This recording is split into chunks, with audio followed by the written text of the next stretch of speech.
fan questions. The best fans in the world, American Red Devils. Couldn't do without them. Thanks for showing up for our live stream yesterday. It was a blast. Wasn't that fun? We got to keep doing that. No, live streams are great. You get to see us in the electric chair. At @_Cole18. Garnacho and cash for Watkins. Sancho and cash for Sesko. Tom Heaton over Nana. Rashford off the books. We're overloaded with players and quality in certain areas of the pitch. Center back 10 and embarrassingly thin in others. CDM striker goalkeeper. Until that's balanced, playing Amorim's system will be hard. It will be. I think we saw it against Leeds. It's preseason. We're talking about practice, but you looked at the midfield. Coyer playing 10, switching that mid of the first half.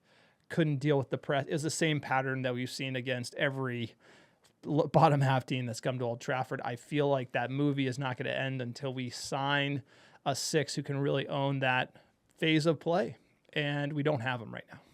No, there's a lot of priorities, and the squad has become a little bit of a patchwork where we're strong in a way that all of a sudden we're especially in this system, we have 10s coming out of our ears. Center backs feels like a solid position where it hasn't been for a long, long time. Like very solid. Yeah, very solid. We have actually does Martinez get back on the squad right away, given how well some of all those youngsters would grab onto the spot? And at the same time, we have one striker, and he was completely out of form last year, scored 44 fucking goals in over 30 matches. So United needs to get it together, and I think this is why it's so dependent on getting these sales out. So, and being creative. Get the sales out, find a ways to do deals. Watkins, if the way comes to us because of they need to do a deal and we need to do a deal, sometimes those are when really good deals happen. So Ineos have the work cut out from them. They've picked up the tempo in the last week. I think fucking Ratcliffe turned the screws on them in Iceland and said I can put you on a fjord over there and you can drift out of the ocean if you don't get some of these deals done. So they need a big second half of the transfer window, and hopefully they deliver, because that will make it much easier for Ruben Amorim to survive this season. Yeah, but it's all about communicado and working together. And per your tweet here at @_Cole18, we are way overloaded in different areas of the pitch. And this imbalance in the squad didn't start this season. It's been carried forward for the last 5 to 6 seasons where, we didn't sign the additional striker that we really needed last year, right? That turns into needing another striker this year, because I would rate Xerxes as a 10. And then now we're looking, no one's even talking about Xerxes at all, or that the fact he's even a striker, or that's a whole different conversation of the front office making that move that didn't really make any sense. And here we are today, but it's going to be a lot of communicado between Amorim and what he's seeing in preseason. And then hopefully that moves the needle on what we're actually going to get. But Kobe Mainoo coming in at 6, that's not an accident. But Bruno and Mainoo into 2 is not going to be enough. And I also feel like the false hope that Casemiro is going to run it back this whole season. It's like we're going to get. He's a coach. He's a player coach on $20 million a year this spring. No, here's what all the lower table teams has figured out: get young, get fast, high energy, high press. That's how they're going to play. Physical. And United struggle with that. Yep. And if you have a Casemiro getting overrun in midfield against shit teams, you're going to have a shit time. And Amorim needs to figure that out. And however we have players, we can do it.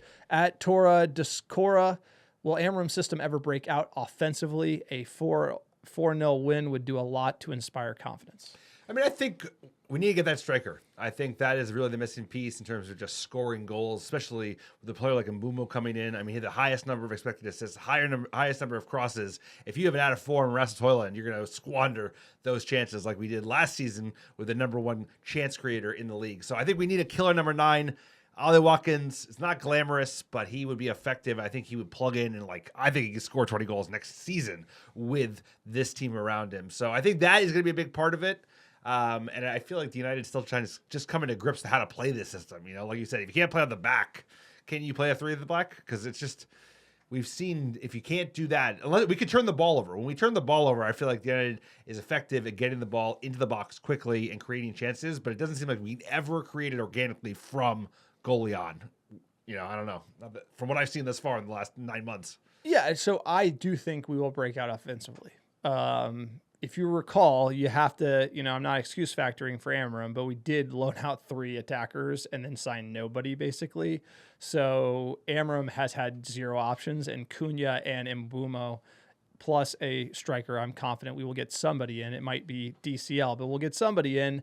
And with those combinations, we will score more goals. But if you recall, when we were breaking down preseason last season, we said, where are the goals going to come from? And they were not there.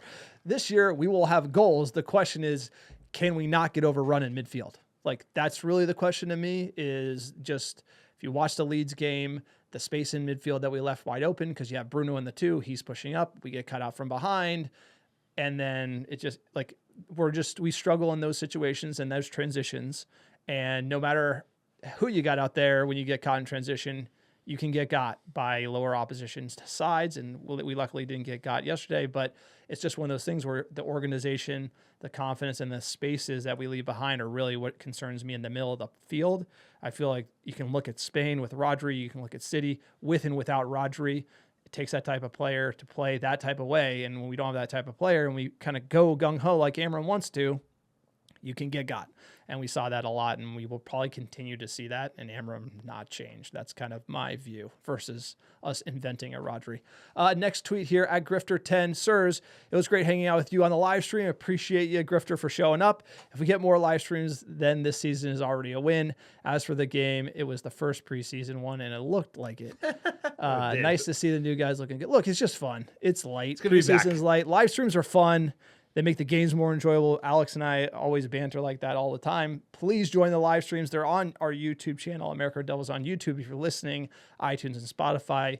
We have been going live more for matches as well as transfer news, so you get extra content on our YouTube. Please go there, like and subscribe. It helps the channel. And if you're watching on YouTube, smash the like button, hit subscribe. Helps us grow and gets other Muppets to find our content, which is helpful. And we're just getting going. There's a big season ahead. American Devils going to be bringing you more live content, live streaming the matches. Hopefully, United rewards us, because I think getting a live win would be like great. A win, a goal. How about a goal? I'll take a goal. After last season, 40 goals. We only scored 40 goals, something like that in the Premier League season. I need some goals. It's like now we went from pod therapy to live stream therapy. It's all in the open. Kimono's open, bro. It's all in the open. But appreciate you, Grifter. We'll be doing the West Ham match, 4 p.m. Pacific, live stream Saturday. Let's go. At Rolling the Deep 1995, the scoreless draw against Leeds in practice had some promise, but some issues are so obvious. It's crazy. Crossing, finishing, physicality. Happy to see the Mbeumo news, and hilariously to see Rashi twerk his way into Barcelona. Incredible. But out of curiosity, who plays at left wing? It's a 10 now. Technically, we call it a 10. Is Cunha. And by the way, he can play it. He's a player. You immediately know. You immediately know he's a player. By the way, I already know him and Mbeumo are already players. Like that's they're already going to be the two of the 3 best players we have. Both of them two with Bruno. Both of them will be. They'll be on, and I think they will be on or surpass Bruno's level, and it's because they have what Bruno has, but they don't have that the Wingen thing that Bruno has. Cunha's got a little bit of that. Don't worry. He's got a little bit of that. No, Cunha's got a little more edge. He's got more edge. He definitely has he'll have Bruno's some got the lowest red cards. Cunha will punch somebody. That's what I mean. I think the 3 of those players playing together with a killer number 9, this team could all of a sudden be scoring some real goals. So I'm excited. I think they bring the personality we need. But Bruno's always needed. So we always said that. Why do you have Bruno Fernandes on this team if he's got nobody to pass to? And now he does. That's so I do understand how Bruno gets so frustrated when he gets Wingen, and he's up frustrated because he's passing to Højlund and stuff, and he's going to be passing to Cunha, who's then going to be getting it back to him and scoring goals. And so dogs feed dogs, dogs eat. Everybody's going to eat in this team, and we got to figure out how to get the ball out of the back to the midfield and to the dogs, and we will eat at Manchester United, and that is the biggest problem. We're going to be watching it all preseason. Thank you for everybody who watched the podcast.